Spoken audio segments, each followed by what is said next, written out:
It is April 29th, 2011, and we're at the Blair Museum of Lithophanes. This is Hannah Blackwell's solo exhibition. Hannah, could you tell us a little bit about your relationship to Popeye and push puppets? Popeye was one of the cartoons that I grew up on. Saturday mornings, waking up early, 5, 6 o'clock in the morning, and turning on the television set and watching them. I always saw Popeye as the underdog, the heroine. He was the one that made things right for people. And I always loved his slogan, "I am what I am." It's a very self-affirming affirmation. And when I thought about how to illustrate him, I came across push puppets when I was in my early 20s, and I just fell in love with them, and I started collecting them, and years later I actually came across an actual Popeye, and I thought that I'd really love to combine the lithophane process with the format of the push puppet. And what is a push puppet? A push puppet is an animated toy that you press a button on the bottom and the figure collapses. Cool. It's meant to be for just joyful entertainment for all ages. And why is Popeye a lamp? Popeye is a lamp primarily so that I can use the lithophane process for the skirt itself. It didn't need to be a lamp, but I definitely wanted to have the lithophane with the different versions of push puppets on it as decoration. And why is Popeye wearing a skirt and heels? Because Popeye's having issues. Okay. What are we looking at right now? This is Adam and Eve, inspired by Tamara de Limpica's painting of Adam and Eve. This was my very first lithophane, and I made this by pouring slip to 1/4 of an inch on a plaster slab, and I knew that every time that I carved it and I actually got down to the plaster, I knew that I would have a highlight. So that's why you see it, and the highlights are all over the place, because I didn't really, you don't get a sense of the tonal quality of the scene that's going on, because I don't know really where the highlights are. I'm totally guessing. But I was very pleased with it, because this told me that what I was doing was on the right track. But this was not generated in wax, which the originals were generated in wax. Hannah, could you tell us a little bit about this piece? Who inspired you here? This is Alphonse Mucha, a Czech Republic artist. He was very well known for his illustrations during the 1890s to about 1939. He is best known for his Art Nouveau works. This one, I was captivated by it because of the fluidity of line and the sense of femininity that I get when I see this piece. This is the first one that I actually used paraffin wax to generate it, so I actually understood that I was getting highlights. I was able to direct where I wanted the focus of the piece to be.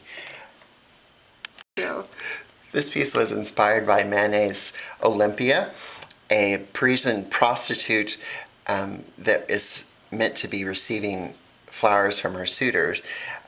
I basically have employed China paint on the back side of this to give it a tonal quality. I think that it is able to capture the skin tone of it better than if I had China painted the surface of it. For when you turn it off, you actually still have a pristine white canvas. and how does this resemble the original painting by Manet? The original painting has the prostitute interacting with the viewer in that she's looking at you. There's also the basic format of it is the same as the original, with the chaise lounge and the animal. He used a cat arching its back, and I used a little Italian greyhound. But the basic formula for it is all the same. I have the model not interacting with the viewer, and I did that purposely to show that the person is not comfortable having the viewer see them. I omitted the maid bringing the flowers because I wanted there to be a more solitary feel to it and not having the interaction with society, more of a solo. And does the dog represent unconditional love? Certainly, certainly.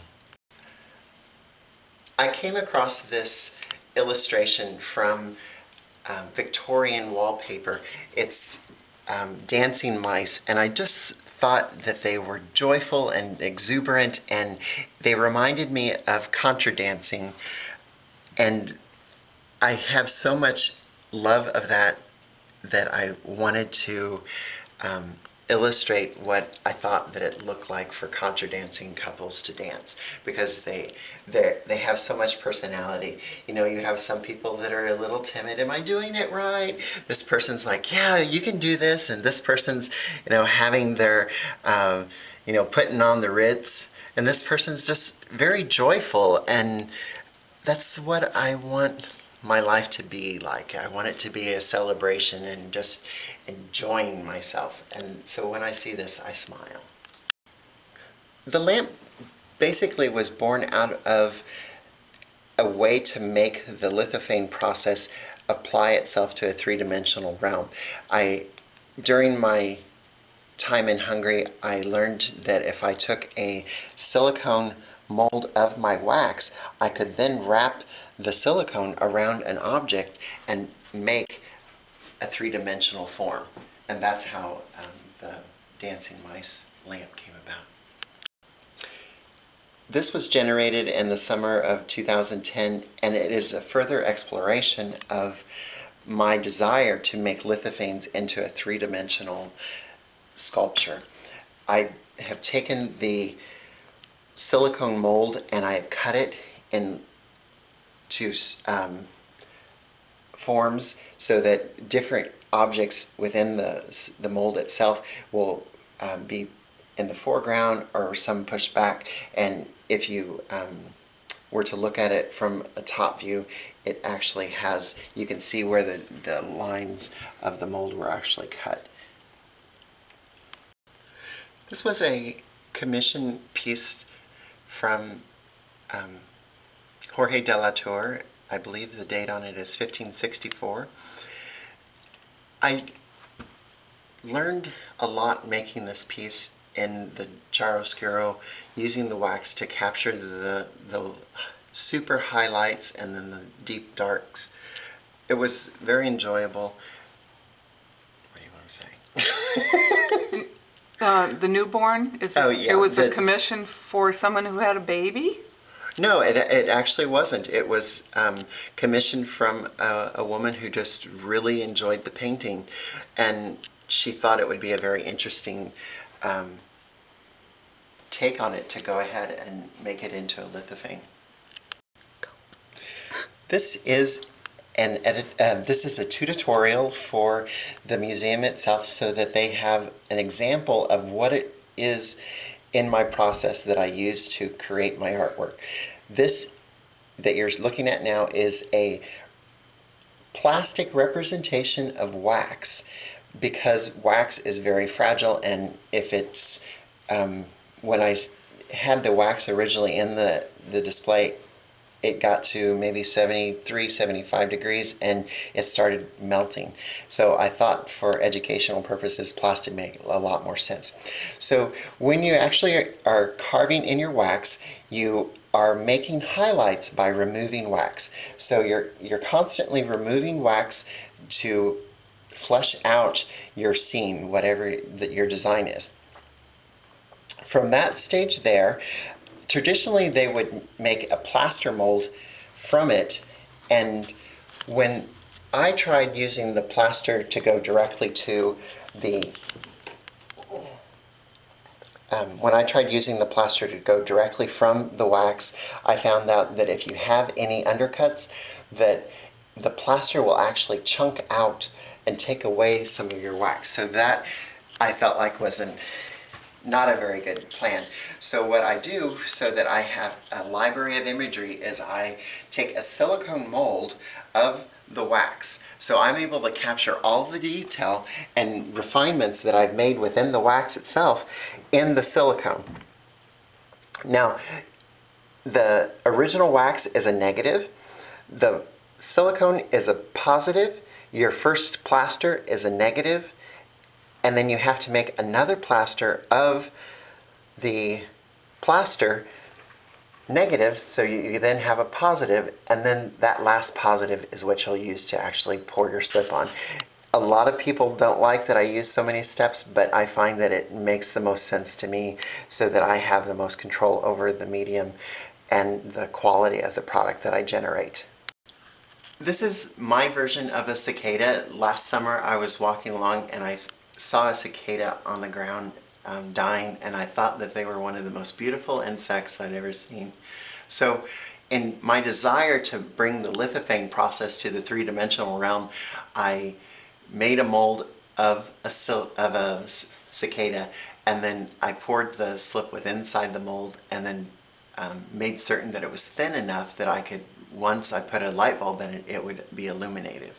You made a mold of an actual cicada? I made it in clay first. Oh, okay. So I made the clay positive sculpture of it, and then I went and then made the feet and the wings. And what's this piece called? Transition. For the transformative process that the cicada goes through in their lifespan.